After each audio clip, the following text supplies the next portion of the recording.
और खबरें तफसील से मरकजी वजीर youth affairs and sports Anurag Thakur ने टंगमर्ग क्रिकेट ग्राउंड में स्नो क्रिकेट मैच देखा। उन्होंने खुद भी बर्फ पर क्रिकेट खेला और काफी खुश नजर आए।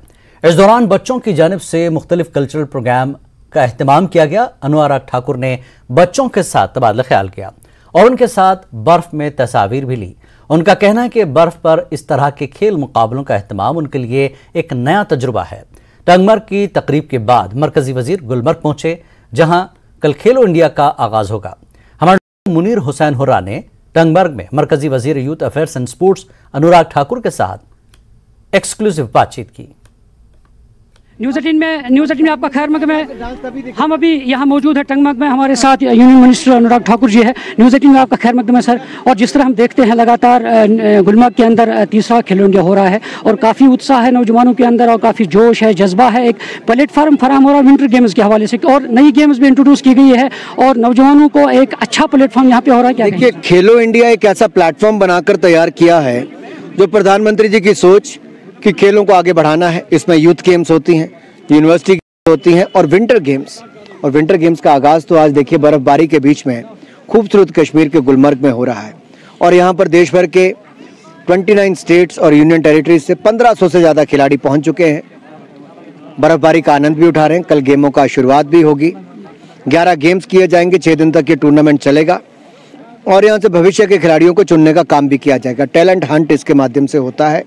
नए नेशनल चैंपियंस यहाँ से बनते हैं। भविष्य में ओलंपिक्स में, कॉमनवेल्थ या बाकी खेलों में कौन कौन भाग ले सकता है वो भी यहाँ से चुने जाते हैं। मेरा मानना है विंटर गेम्स के लिए गुलमर्ग या जम्मू कश्मीर से कोई और जगह नहीं। और यहाँ पर इतना अच्छा इंतज़ाम जम्मू कश्मीर के प्रशासन ने किया है। आप देख सकते हैं यहाँ पर मेरे युवा साथी जो बच्चे पीछे भी हैं वो सब कितने खुशी के साथ सभी का स्वागत कर रहे हैं। ये अपने आप में दिखाता है कश्मीर में सही मायने में टूरिज्म के लिए बहुत बड़ा स्थान है। इसलिए रिकॉर्ड टूरिस्ट इस वर्ष कश्मीर में भी आए।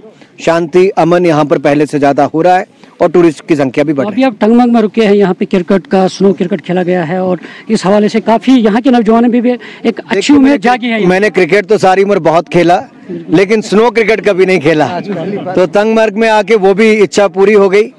और देखिए ऐसी परिस्थितियों में भी यहाँ के युवा कोई ना कोई तरीका खेलने के लिए निकालते हैं। इसका मतलब फिटनेस की ओर ध्यान देते हैं, खेलों को बढ़ावा देते हैं। यही सोच अगर देश के कोने कोने में होगी तो खेलों को बढ़ावा मिलेगा। स्नो क्रिकेट को आगे बढ़ाने के लिए कुछ इकदाम उठाएंगे सर अब, क्योंकि अगर इंट्रोड्यूस नई गेम्स हो रहे हैं एंटरटेनमेंट के लिए और कभी विंटर गेम्स में भी ऐसा कुछ हो कि भविष्य में क्रिकेट को, स्नो क्रिकेट को भी आगे बढ़ाया जा सके तो उसकी ओर प्रयास करेंगे।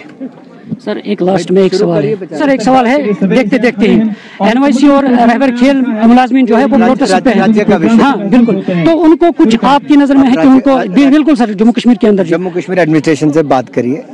नाज़रीन, ये थे यूनियन मिनिस्टर अनुराग ठाकुर साहब जिन्होंने साफ तौर पर कहा कि यहाँ के युवा को एक प्लेटफॉर्म फराहम करना है, खासकर विंटर गेम्स के हवाले से। और काफी खुश है क्योंकि टंगमर्ग में यहाँ पे रुके हैं और खुशी का इजहार किया है। न्यूज़ 18 जम्मू कश्मीर के लिए मैं टंगमर्ग से मुनीर हुसैन हुर्रा।